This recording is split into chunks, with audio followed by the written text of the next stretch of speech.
In this video, I'm going to show you how to make Minecraft's building features in Gdevelop. Let's get right into it. So let's get started. Now, in order for us to make Minecraft in Gdevelop, we're not going to be using any of the external 3D extensions. We're going to be using Gdevelop's natural 3D, is this integrated 3D, because it's very simple. Well, I won't say very simple, but it's easier to make the game logic. But before we start adding objects, let's start by adding a few extensions first that we're going to need for this entire project. Now these are the three extensions we're going to need. We're going to need the mouse pointer extension, the mouse pointer lock. It's called mouse pointer lock. This is by Pandaco. So, let's go get the mouse pointer lock and make sure once you click OK is in the side view. We're going to use this a little bit later. It's going to be called repeat every X seconds because we're going to need that for certain events. Install inside project, click close, and then go once again back to it. And we want one more thing, and this is called first person camera. Because since we don't have any external extension to make it for us, we have to use this extension since we're not using a regular 3D extension. Now that we have those extensions, download, make sure that they're in the side panel here, and then we're good to go. If you see them, that means you know you installed it right. Now, let's click out of this and start adding objects. Now, the first thing we need to do is add the camera object. We're going to name it camera. It doesn't matter what you name this. Just make sure it's something that's easy to do and easy to name and easy to remember. I basically recommend you name it either camera or name it player. But this object, the player, since we're in a 3D space, as we know now, Gdevelop has 3D objects. We have a 3D model option, and we have a 3D box option. And let's click into the 3D box because we're not actually going to see the player since this is first person. Now, we're going to call this camera, and if you're following along with the tutorial, it's good to just call it camera so it's not any confusion. And leave everything like this default for now. Leave everything like this default. And let's go back into no lighting effect. We don't want to react to lights. We're not using lights. And then now you'll see all of this. You'll see show front face. You'll see all of these tiles that we can insert. Now, in terms of Gdevelop, when we're looking at the editor, we can only see the front face of the block. So all we have to do is put show front face and deactivate everything else, because if we have them activated for no reason, it will affect the performance and make it worse. So we only want to show the front face. And I'm going to choose a file. Now this file, what it is, my pixel is broken right now, but it's a 32 by 32 X cube. So I'm going to go into my tutorial sprites, and let me see if I can find them real fast. Game sprites. I'm going to go into my tutorial sprites. But it's just a 32 by 32 X cube. It doesn't matter what this thing is. Just make sure you keep the size consistent. Just make sure you keep the size consistent. And I'm going to drag this onto the scene. And as you can see, we see a little bit of shadow because of 3D object, but also we can tell it's just not a regular 2D object because we can tell because it doesn't align with this actual size. Now, one thing we want to do, we're going to need this a little bit later for our collisions in a future part of this tutorial, but the height and width, we can set the height, width, and depth, which is the thickness of it. And all of this is going to be 32 by 32 by 32. That is going to be what everything is. And now there's in the scene. Now, if I preview the scene, nothing will happen at all because we simply just place an object. This object has no physics. This object has nothing. And one thing also you should do is set by default, but just in case, go into your layers, click these three stacks of things that like paper here, then go into the settings for layers. Well, not settings, the properties for the layers. Edit properties, this pencil right here, and make sure this is set as display both 2D and 3D objects. As you can see, this is by default, but we want them both to display. I'm gonna click apply. Now the next thing we want to do is add some, add some dirt, and we're not gonna be able to see this yet. And I'm gonna just add a new object. I'm gonna call this. It's not gonna be a regular sprite. I'm so used to adding regular sprites. So let's delete this. But this is also gonna be a 3D box object. So I'm going to add a new object, go down and put 3D box. And I'm going to set the object name as dirt. And I was going to use some Minecraft dirt. I could still try to use some Minecraft dirt, but I didn't really feel like getting this. But in this tutorial, of course, I'm going to be showing you how to make the building, of course, for it. But you can use any sprite you want for this dirt. It's going to be a simple plane, though. And of course, we want to be able to show the front face since we want to look at the editor. And when we actually start playing the game, we want to show the top face as well. So we want to put show top face and put show front face. Everything else can be deactivated so we don't affect performance. And now for this, for the front face, I'm going to choose a file and choose a file from here. This is, of course, this doesn't match Minecraft, I know, but I'm just using whatever sprite I want because we're simply just trying to program the features of Minecraft, not have everything 100% exact right now. Now, this dirt is in here now. I'm going to drag this onto the scene. Now you can see when I drag it over the player, as you can see, the dirt covers the player, and we don't want that. And the question is, why is it covering the player? It's because they have the same exact Z order. And when it comes to Gdevelop 3D, Z is like the Y-axis. When I make the Z go up, the Y-axis, as we know it, goes up. So basically, the higher the Z is, the higher the height of the object is, and the lower it is, vice versa. So I want to set this dirt. I'm going to keep the dirt Z order as 0, but I'm going to set the camera Z order as 150. And this will make sure now if I drag it over here, as you can see, the dirt goes behind the player and not in front of it. And that will also apply for in-game. And since this is going to be our ground plane, let me select the player again. It's a little bit hard to catch these because they're off sync. But let's go get this. I'm going to stretch the entire thing out so we have something to walk on when we finally do program that. And this seems good enough for now. Now, we're done with that. And the next thing we want to do is add a crosshair. We're going to need a crosshair for when we start building. So let me add a new object. And I'm going to call it, just to keep things simple, yeah, I'm just going to call it crosshair. And this can be a regular sprite. I'm going to, of course, name it crosshair. It doesn't need any behaviors or anything. I'm going to add an animation.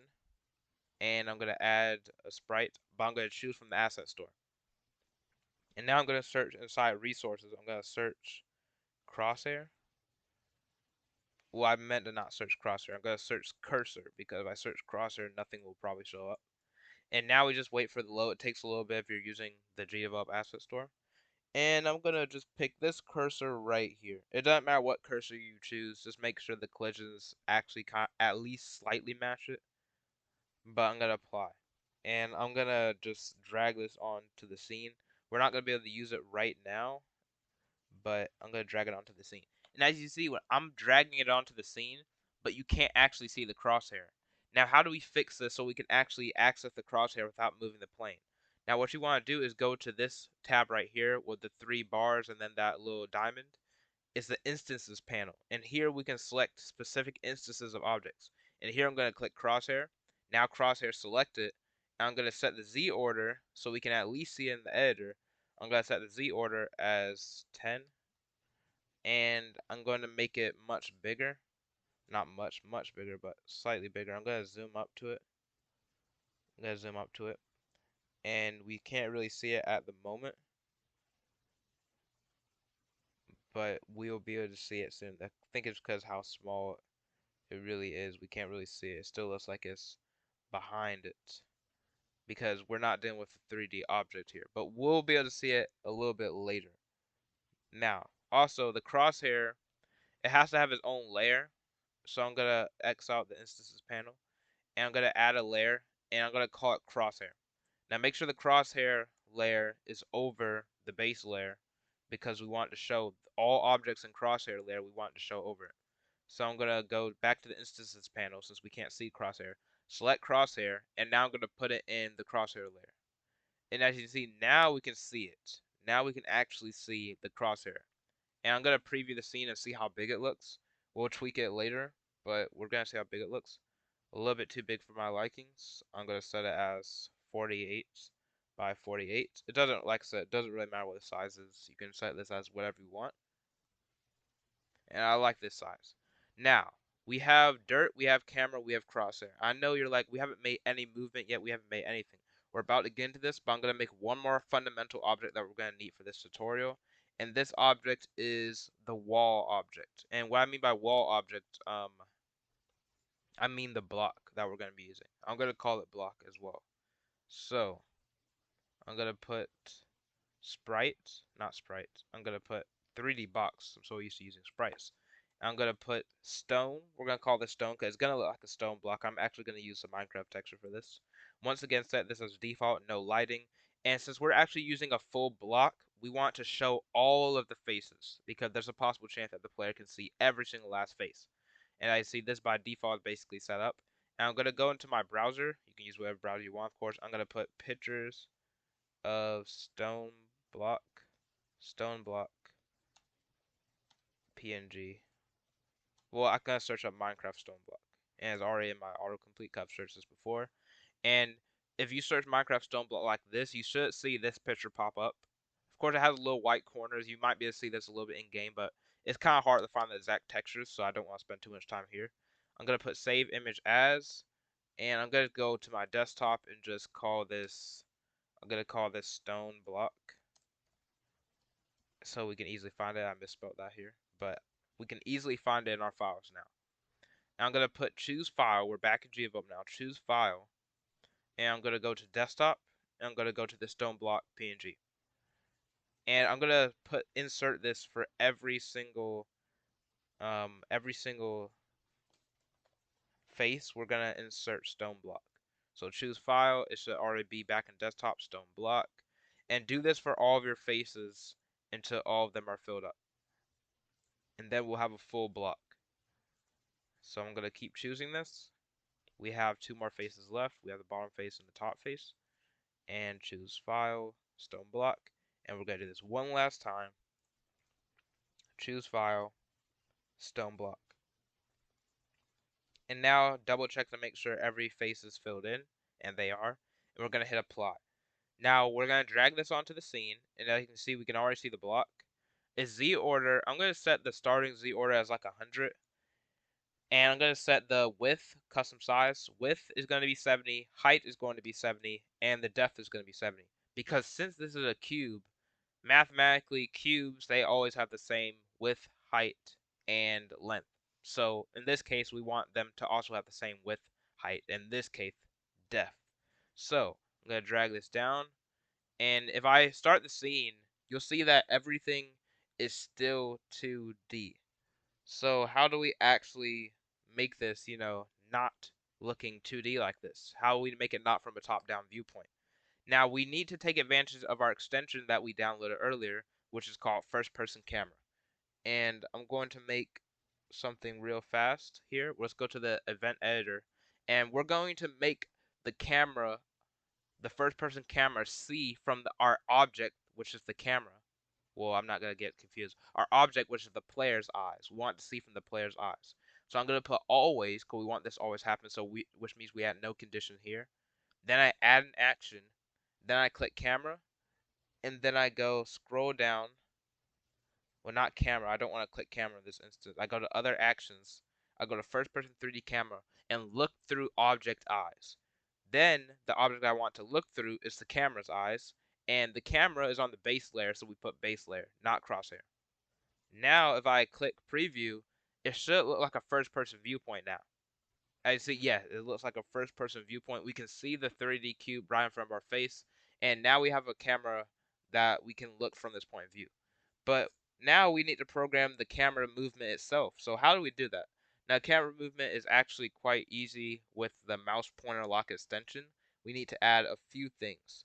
Now, the first thing we need to do is when we're setting up the mouse pointer lock extension, we have to have the player click on the game first, and then the cursor locks itself into the game.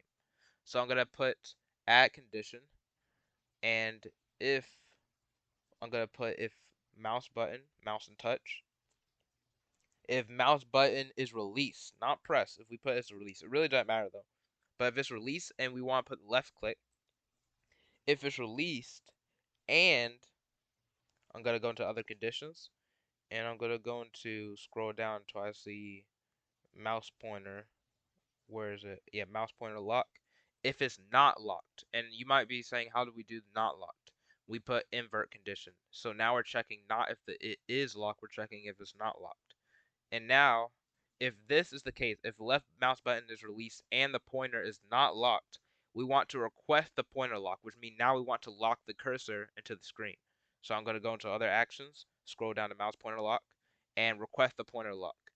And now, if I preview the game, we won't be able to do anything just yet, but you see I can see my cursor right now, but by clicking to the game, I have to release my button, I release my mouse button. and now I can't see my cursor at all. And that makes sure that we can lock ourselves in without the cursor flying off the screen, of without our cursor flying off the screen, our game viewing here. And if you want to see your cursor again, just simply press escape. That's all you have to do. So I'm going to X out of here. And now we want to actually start programming that movement. We want to start programming that mouse movement. So I'm going to put add new event and add condition. Other condition, we want to scroll down until we see mouse pointer lock. If the pointer is locked, now if the pointer is locked, we want to change the angle of the camera. So how do we do this? We're going to go into camera. We're going to click into camera. Then I'm going to type in on the search box angle.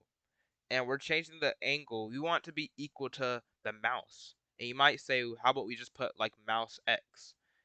We don't use that because we're using the extension to make sure that it doesn't run off the screen. We have to use a specific condition with a specific command. So I put mouse pointer lock, and note you can only do this if you have the extension downloaded. Mouse pointer lock, and then movement X. I'm gonna click tab to auto complete it, and then I'm gonna put divide it by 20. And the reason why I'm doing divide it by 20 is because if I don't do divide by 20, if I just put mouse pointer lock movement X, it'll move really fast because the default cursor moves extremely fast. So we want to divide the number by 20 so it moves at a reasonable pace. And now I'm gonna click OK. And just right off the bat, if I preview, if I click into it here, I can already move left and right, but it's kind of jittery. It's kind of jittery because I don't really have it under control. And the reason why, not really not having it under control, instead of playing set to, I put add. You're supposed to put add because we're not trying to set it to this value. We're trying to make it add on to the. So now if I move around, I can move from left to right, but I can't look up yet. So how do we program looking up? I'm going to go into add action of the same event, add action, and I'm gonna go into click into the camera. And I'm gonna scroll down until I put rotation on the y-axis. We can't control rotation on the z-axis, but we don't need to in this circumstance. Rotation on the y-axis, and we want to put is adding mouse pointer lock. Mouse pointer lock. I'm gonna go down and put movement y. I'm gonna click tab, and I'm gonna also put divide it by 20. And make sure this is movement y and not movement x, or it won't work. And I'm going to click preview now. And now you can see I can look up and I can look down. But one problem is, let's say I keep looking up. Let's say I just keep looking up. You see I'm upside down, right? And in first person games, we don't want to be upside down. We just want it to stop if we get to a certain angle on the camera. So how do we do this? Now, in the always that we have here, I'm going to put this is an always condition. So we're going to add it to this condition right here since it's always. Add an action here. And I'm going to put add. We're going to change the Y rotation. We want to change the Y rotation and clamp it. And what I mean by clamp it is we want to set the Y range into a certain limit. So I'm going to put the rotation on the Y axis. And I'm going to set is always equal to. We're not adding in this case. We want to set it equal to, and I'm gonna put clamp, and like I said, clamp is just a command that lets us lock a value between two values. I'm gonna put camera dot rotation y, that's the value that we're trying to limit. Camera dot rotation y. I'm gonna autocomplete with tab, and then I'm gonna put a comma here. Not a comma. Yeah, I'm gonna put a comma here. And I'm gonna put -90 because that's the downwards limit we want, and the upper limit we want is 90. And now I'm gonna click OK, and I'm gonna preview. Now if I look up, I can't. I'm still scrolling up, but I can't go upside down. Yeah, I can go upside down. Most likely may have made a little mistake here. Change the rotation on y-axis to camera dot rotation y, and we clamp camera dot rotation y to -90, and the other one to 90.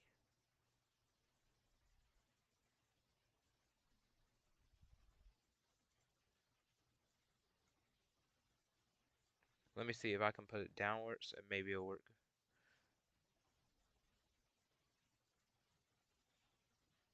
Okay, I can still go upside down. And there's a reason why. We gotta center the crosshair first. So how do we center this crosshair on screen? Well, it's actually quite easy. And let me just test this one more time because I know how sometimes it's not working. Okay, we can still go upside down. We gotta center this cursor, well, center the camera on this crosshair. This is probably not gonna fix the problem, but we gotta center this. So I'm gonna also add a new event below, add new event below, and I'm gonna put this in here and see if this changes. One more thing, I know sometimes you need to have things separate. Okay, that didn't fix the problem either. So let's get into making sure that we have, you know, this thing right here. We have this thing center. So I'm gonna go into add condition on the same one, and I'm gonna go into crosshair and then center. I'm gonna type in center, and I'm gonna put center the position, not center the position. Enter, yeah, center the camera on. And I should have put camera instead of this. I'm gonna go into scroll down to layers and cameras, center camera on an object, and the object we want to center on is crosshair. And of course, crosshair is on its own layer called crosshair, and we don't have to put anything for the camera. And I see we have everything going except for the fact that when I scroll down, nothing is really working. And I know why it's not. I made a mistake here to set the rotation to change the stone instead of changing the camera. And now I'm gonna fix this mistake. And now if I scroll down, I can't go all the way down and I can't go all the way up. This is how we want the camera to be. Now, before we leave this tutorial, we still have two more things to do. We want ground building, and of course we want to actually be able to move. So how do we actually let ourselves be able to move? So let's start that part next. For this next part, let's start by going to add a new event, and we already have this condition here. And we're going to use the keyboard to move forward based on the angle of our camera, which is, of course, our player. So I'm going to go to other conditions. I'm going to go into keyboard. I'm going to put key press W. We're basically saying if W key is pressed, we want to move towards where the camera is facing. So how do we do that? I'm going to go into add an action, go to camera, I'm going to put add a force, add an angle. And the angle that we want here is camera.angle. This means that when we press W, we not only will we move in a specific direction, we're always going to move in the angle that the camera is facing. And the speed, I'm going to put 400 pixels per second. Make sure this is quite high because it's moving in pixels per second. And don't put permanent, put instant. And I can just quickly test this right now. And let's see what happens. If I test this and I press W, I go forward. But now let's program all the rest of them. So I'm going to copy and paste this, copy. I'm going to paste this 3 times. 1, 2, 3. I'm going to change W here to S. I'm going to change this to D. And I'm going to change this last one to A. And for S, you can know that we want to change the camera angle not to face forward, but to face the opposite of where the camera is facing. So plus 180. We want to do plus 180 for when we press X. I'll make it go back. Now, let's say if we want to go to the right, not to the right, yeah, in this case, to the right. We want to add 90 degrees on camera.angle. We want to add 90 degrees. And for left, we want to subtract 90 degrees. And we can leave the speed the same. And I'm going to hit preview now. And now I can move in whatever direction I want. I can look around. I can move in all these directions. I can move around and do whatever I want, basically. So that's good. So what do we do next? Now we want to finally program the building. And this will be the last part for part 1.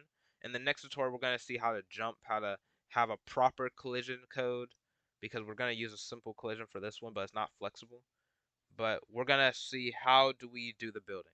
Now for the building, the basic premise of the building is to use our cursor, detect whether the cursor is on a block, click the button, and depending on where your player is relative to the block, that will choose which direction the block is placed in.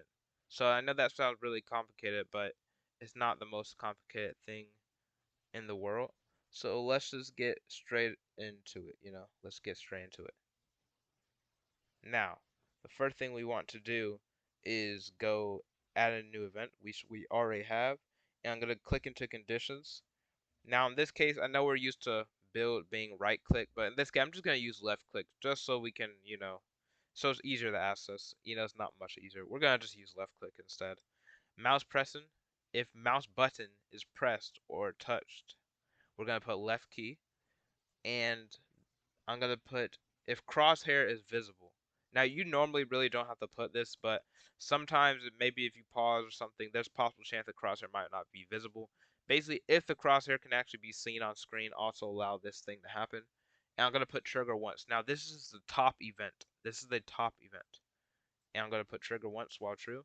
And I'm gonna make sure you click into this event that I'm on right now. Right click, and then put add sub event. And now we'll have this event that's under here. Now we have an arrow that we can use for a drop down menu.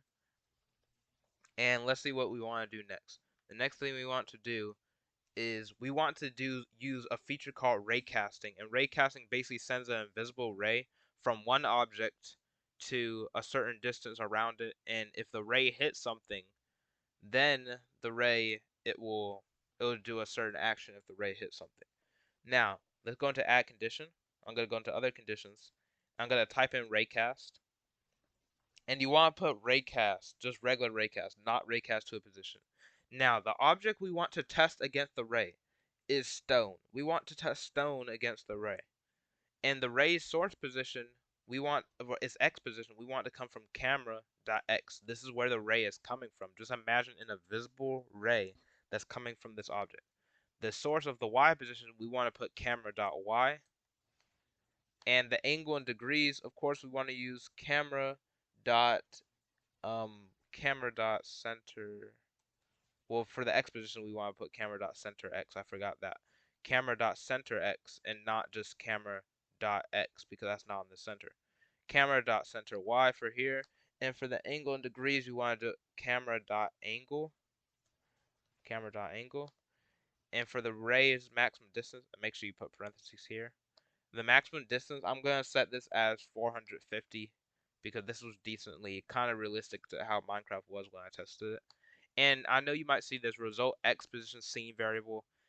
This is only for if you want to retrieve the results of where the ray landed. In this case, we don't really care exactly where the ray landed. So in this case, we're going to leave both of these blank. Or you can put in a fake variable. It really doesn't matter. But in this case, we just leave them blank. And everything will still work just fine. Now, we're going to add another sub-event to this. We're going to add another sub-event. And before we do this, we have to do a little bit of debugging. Basically, the premise right here, let's say I'm testing. I'm going to show you about what we're about to do. We have this block right here. And basically, if I'm facing it like this, I want it to build forward. If I'm facing it in this direction, I want it to build to the right from where this was. And if I'm facing in this direction, I want to build back, so on and so forth. So how do we set this up? Now, there's something in Gdevelop that can detect your angle relative to a certain object, relative to the object. So that's what we're going to be doing. So we need a variable that's going to store that value, and we also need to be able to see that variable so everything can make sense. So the first thing we want to do is go into our camera object and then go into variables. Add a variable, and then for the variable you want to add, we're going to call this angle to block. I'm going to call this angle to block. Basically, this is showing our angle relative to the block. And this variable is going to be a number variable, and it's going to start off as 0. It doesn't really matter what the starting value is. Now, this is where our repeats every x seconds comes in, because we want the game to check.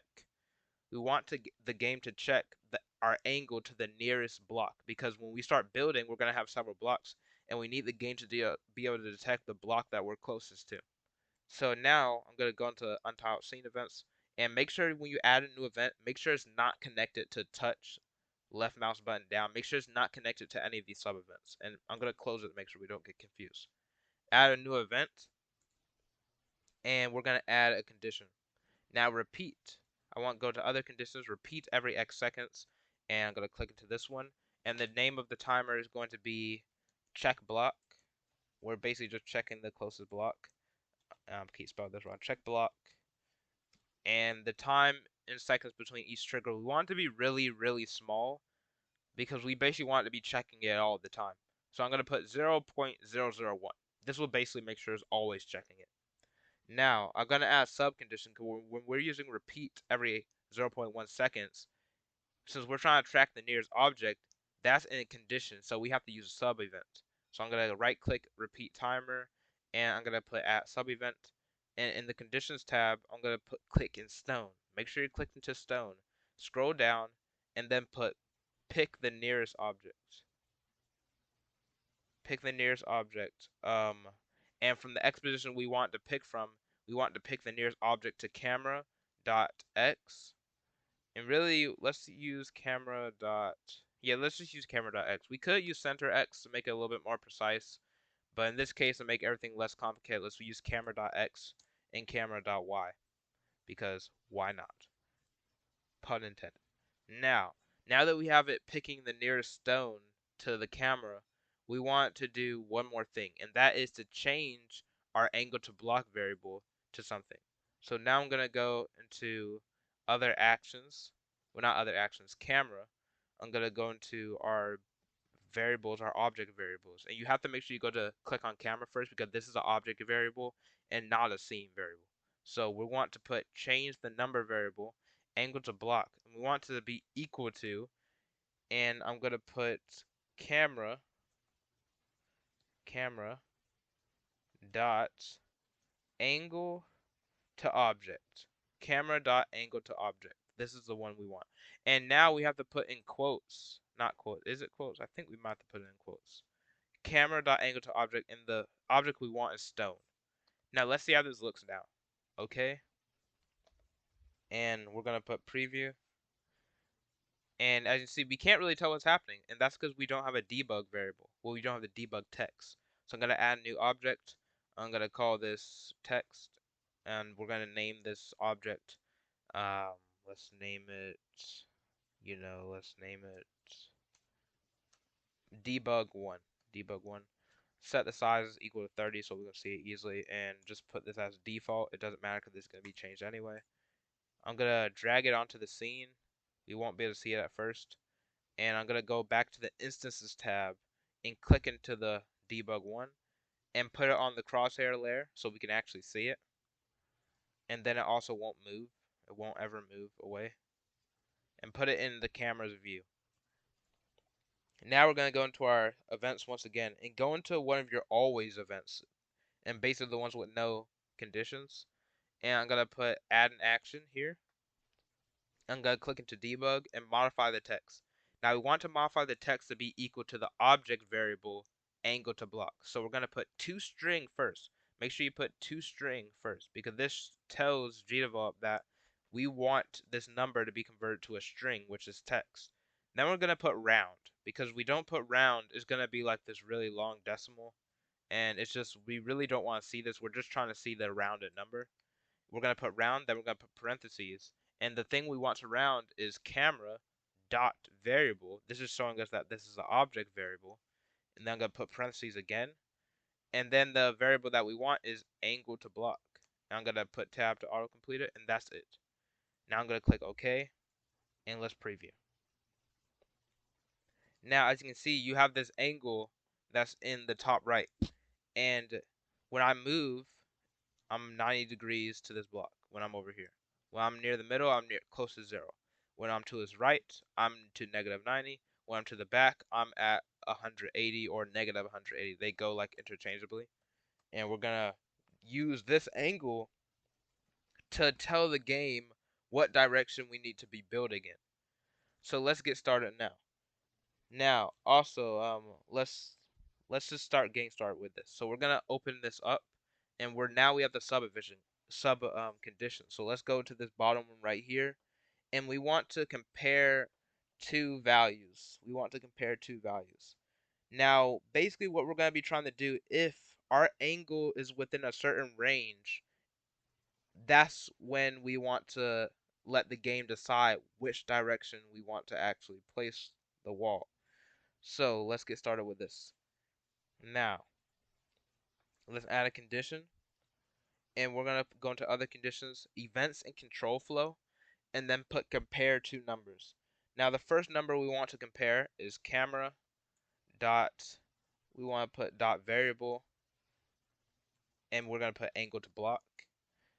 And then we want to put if it's less than or equal to 50. So put less than, not as 50. If it's less than or equal to 0. So basically we're having it within a certain range. I'll show you soon once we get this set up. And I'm going to put and other conditions. I'm going to put events and control flow. Click into and then I'm going to copy and paste this camera dot variable angle to block thingy. Paste into the sub condition right here. And I'm going to double click into it now. And now we want to check if camera dot variable angle to block is greater than -50. If it's greater than -50. And now this will set the tone. And I'm going to go, I have to re-put that if it's greater than -50. Let's put greater than -50 and make sure you put OK. And even though we can't build anything yet, I'm going to preview and just show you how this is going to work logically. Basically, if we're on this side of the block, if we're on either this here or right here, about to -50, once we're past -50, that's when this cuts off for forward building. But when we're in this range of 0 to -50, and later on we're going to do 0 to 50, we can use forward building. And I know this is not exactly how Minecraft's building is, but since Gdevelop is pseudo 3D, we have to make accommodations for it because some things are, I wouldn't say impossible, but they're just really, really complicated to do and really hard. So I would never say impossible when it comes to programming. But let's get into actually spawning the block. Now what we want to do is we want to pick the wall, not the wall, we want to pick the block that's closest to, you know, our player when we choose how we're going to spawn this block. And that's why we always have a starting block on scene. But we want to put add condition. We want to click into stone, and then we put pick nearest object, and the X position, of course, camera.x parentheses, and then camera.y parentheses, and we're picking the nearest object to that position.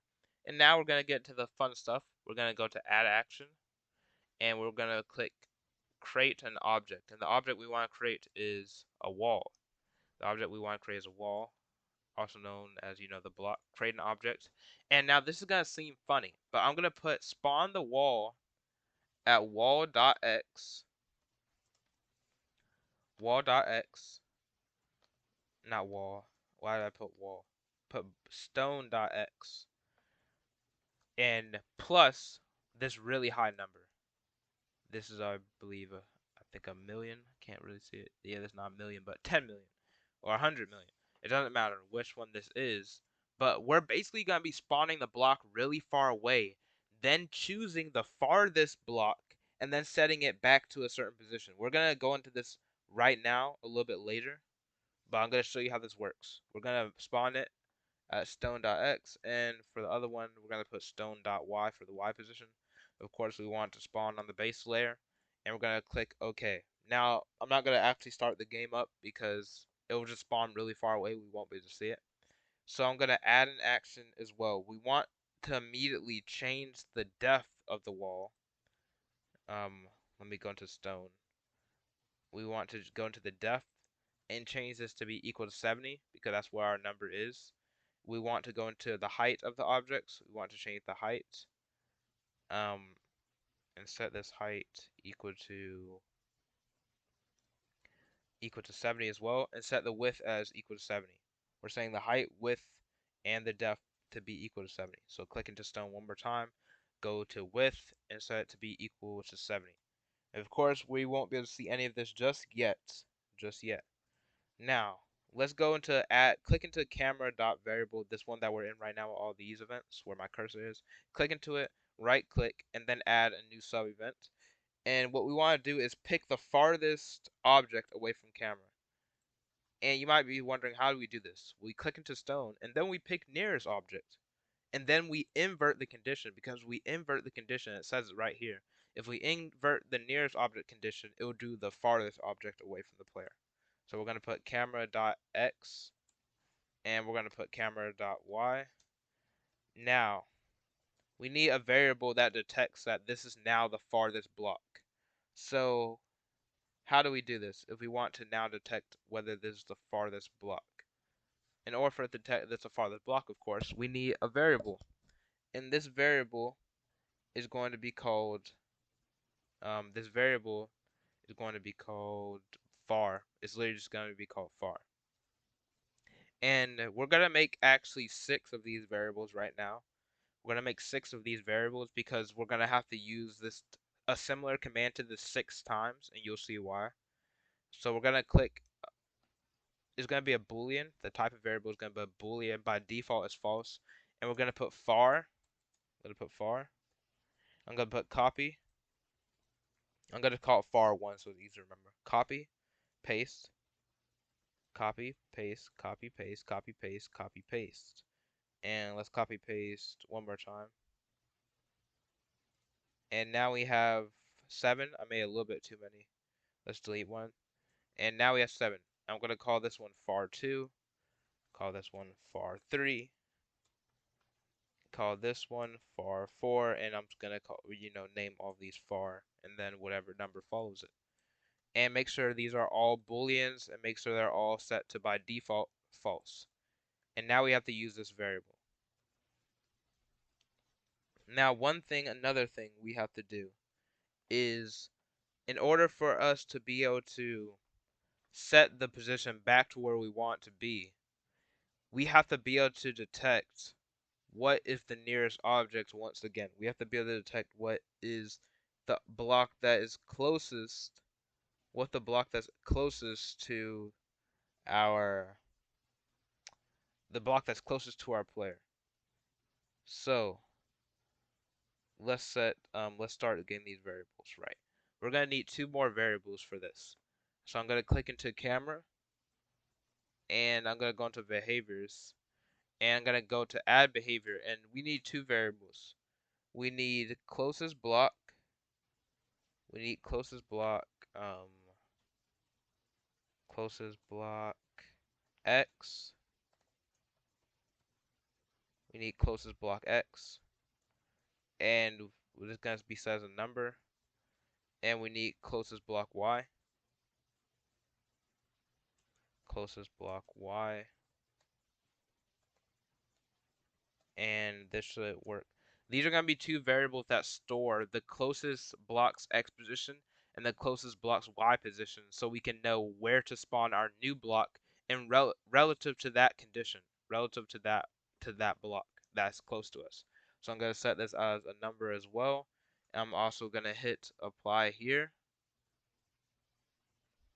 Now, I'm going to do something else here. I'm going to go into our untitled scene events, of course. And now let's use another repeat timer to check the closest block. And we don't really have to make a debug here because we can just basically know what it's doing in the background. But I'm going to put add condition, and I'm going to go into other conditions, repeat every X seconds. And this is going to be called close X. And, well, it's going to be called close period because it's going to be for X and the Y. And the time in seconds between each trigger, 0.001. It doesn't matter what this really is as long as it's something that's checking it really fast. We're going to click into this and add a new sub event. And I'm going to add a condition and call this condition, we're going to put pick the nearest stone to the camera. So I'm going to put pick the nearest stone to the camera. So we're making sure that this is the stone that is set. That is the one being selected. Camera.x parentheses, and then put camera.y and parentheses, and then we're making sure they're the one that's set. Now what do we want to do? We want to change the variable closest block X to be equal to the closest block's X position. So basically, we're going to go to click into camera, scroll down until we find the variables, change the number variable closest block x to be equal to wall, not wall, stone dot x. And you might be wondering, how does it know that this specific stone is the one that we want? That's because we just put pick nearest block, pick the nearest block to us. So it'll automatically know that this is the one that's the x position we want to set it to. And I'm gonna put copy and paste and put it back in another action. Instead of putting closest block x, I'm gonna put closest block y. Instead of putting stone.x, I put stone.y.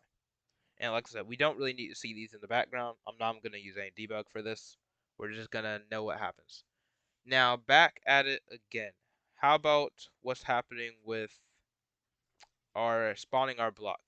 Now, when we spawn the block, of course, right here, when we click, we want to create an object that goes super far away.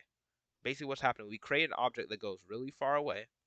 Then we pick the stone that was really far away, and we set the Z position. So let's do that now. We set the Z position of this block first in this condition.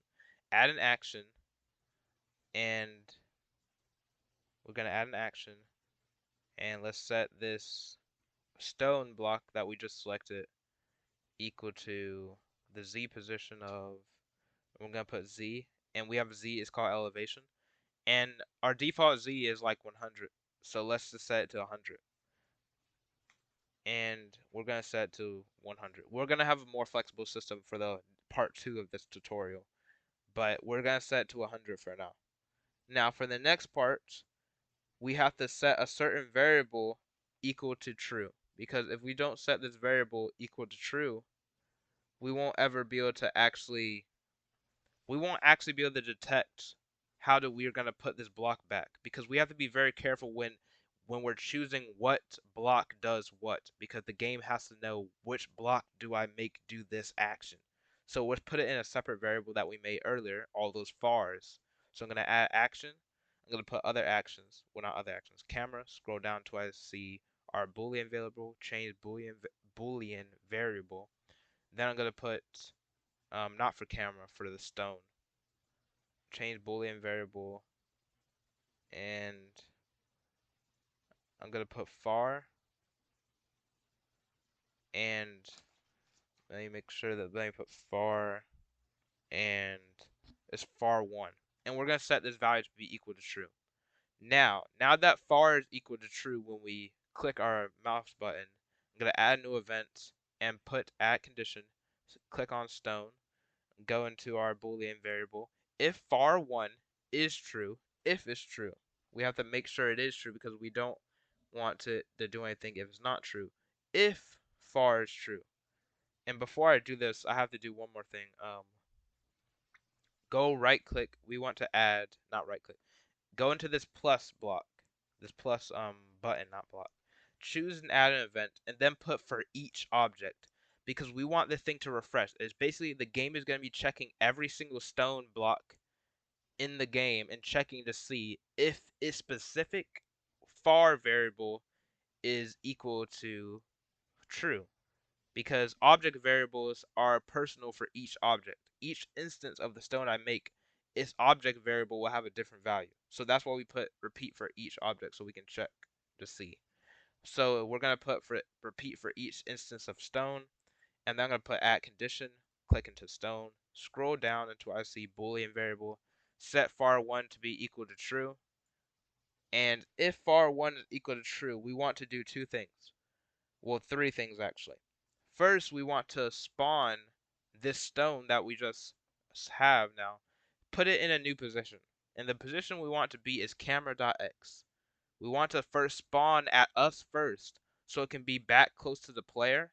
Because during my testing, if you don't do this first, if you try to set its value directly, it will kind of like do it in a delayed way. So we want to be first put it on the camera, which is us, camera.x for its x position, and for its y position, we want to be equal to camera.y. And now we want to actually set the final position, and this is where our variables closest block x and closest block y come in. Now we want to change the position of the stone to be equal to, not just camera.x. We want to put camera.variable closest block x. We want to put closest block x. And since we're using closest block x for this first one, um, since we're building forward, we want to use closest block x, not only its position, but we want to subtract 70. And remember, this is on the x axis. Think of it from a top-down view. We want to subtract the 70, and the reason why we're subtracting 70 is because that is the depth of the object. Basically, you want to subtract whatever is the depth of the object. In this case, is 70. And for the camera, the y position, we want to put camera dot variable closest block y. And I spelled that variable wrong. Closest block y. And we're not going to put minus anything in this case. And then we want to set far to be equal to false because the block is no longer far away. This is just a variable that we use to make sure that the game knows that yes, this is the block that was furthest away from the player. So I'm gonna add an action one more time. Go into stone, scroll down, go into the boolean variable and change far1, make sure it's far1, to be equal to false. To be equal to false. And not true. So now let's preview this, and everything should work as expected. So first of all, we know we have to be within a certain range. We have to be within a range of 0, and we have to be less than 0 but greater than 150. Less than or equal to 0. So I'm at 0 now, so if I click, it should move forward. I have to be in position. And as you can see, it kind of spawned right there. Yeah, it's spawning now. I have to be a little bit closer. Because remember, I can't be at exactly 0 because the game is rounding it up. And now I can build forward. Keep in mind, you have to be quite close to the block. You have to be quite close to the block. So how do we make it so we can build farther? Just set the max distance to be higher. Simple as that. Set the max distance as able to be higher. And let's put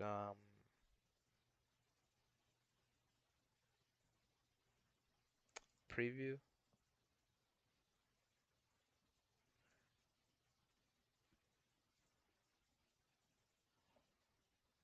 And let's click into this. And I can build now. And I have farther range. And yeah, I can build forward now. And of course, we're going to fix this in a later part. But now, let's say for building in all the other directions. Building in all the other directions is the same. It's the same process. Now, I'm going to speed this part up because this tutorial is getting quite long. But, well, I'm not going to speed it up. You can basically follow along. I'm going to do this part quietly. But basically, we're going to do the exact same thing. All we're going to be doing is changing the ranges for this angle right here to different numbers. Changing the angle. And then for far, we're going to be changing this to far 2 right here. From far 1 to far 2. And in this case, we're going to be changing the number values. We're going to be changing the number values to where we want the block to finally spawn. So I'm going to do this quietly, and you can follow along with me or speed it up if you want. So let's just start doing this now.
And by the way, I made a little mistake here. I should set this instead of less than or equal to for this first one, I should use greater than or equal to.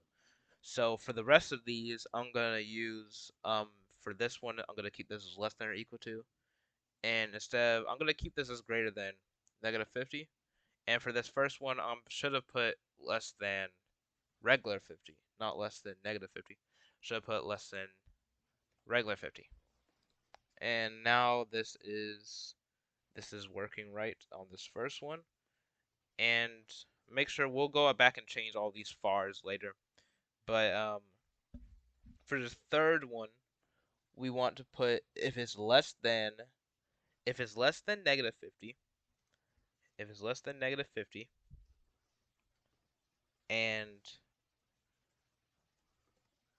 less than -50, and for the second one, we want to put if it's greater than -135.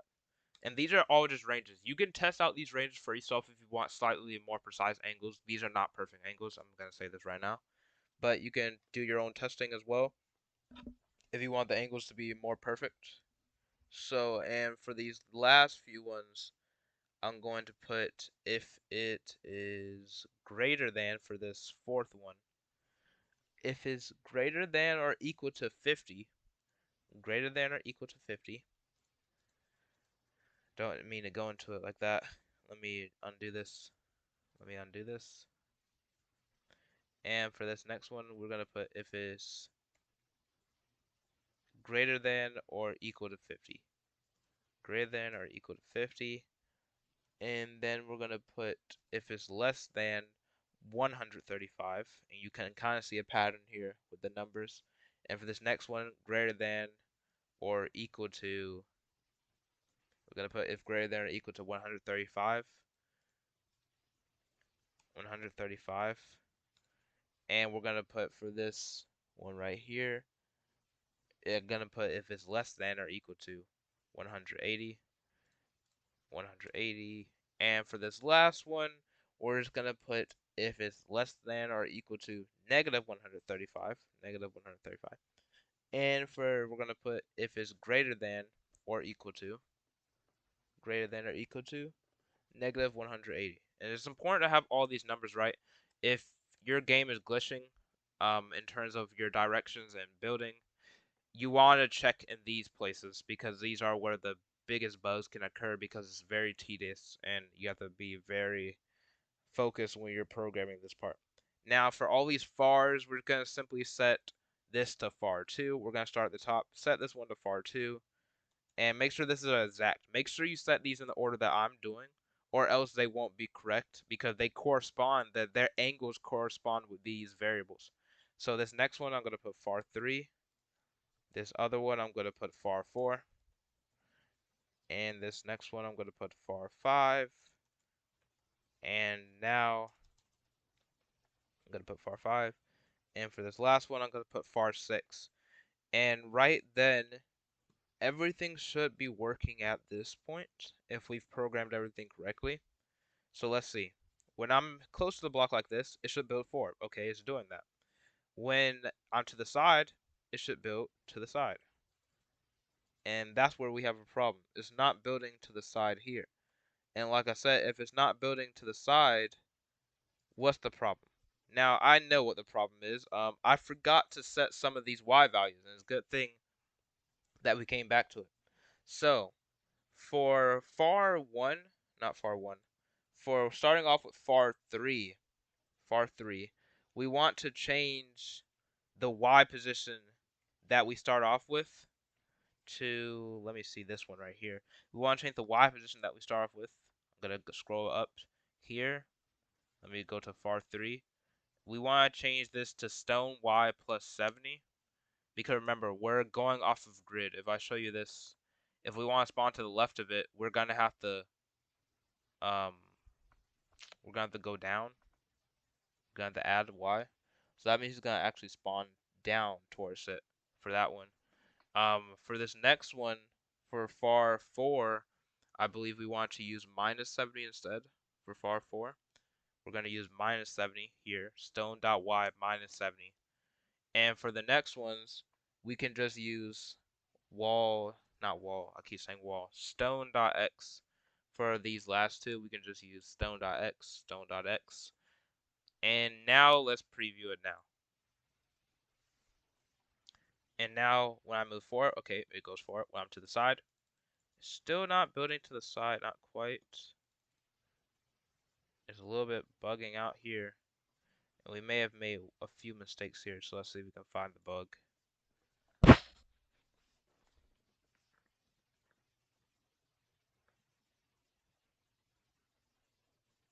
I think I know the bug being here. The bug here was probably I forgot to put trigger once. So it keeps trying to change the position of the blocks instead of just keeping it in the same place. So I'm going to put events and control flow, trigger once while true. And I'm going to copy and paste this to all of the far conditions. I'm going to copy and paste this here. And I'm also going to I'm going to take a look at all the rest of these things to make sure we're actually creating it right. Stone.x, stone.x. This is stone.y. Oh, I know what we did wrong. We didn't actually set this one up for stone for far 3. Far 3 is the plus 70. And that far, I think far 4 is the minus 70. So far 3, yeah, far 3 is a plus 70. I think far 3 is a minus 70. Okay, so I'm going to set far 4 to equal minus 70 here. Minus 70, and the rest of them, it's not going to change the Y position at all. It's going to keep stone.x forever. And I'm going to preview this now, and now I believe everything should be working if we programmed it right. And let's see if I'm to the side. Still not building to the side. That's interesting, but it is building to this side. It is building to this side. Let's try build behind. Let's try building from behind. It's building from behind and to the other side. So it seems like we have something wrong with the angles we're using. Okay, so one of the problems here was not changing this to negative 135. So that was fixed. And now this should work. I think that's the only problem we had here. Change this to negative 135. And I can build once in that direction. Maybe getting a little bit confused. For some reason, I can only build once in these directions. Except for forge.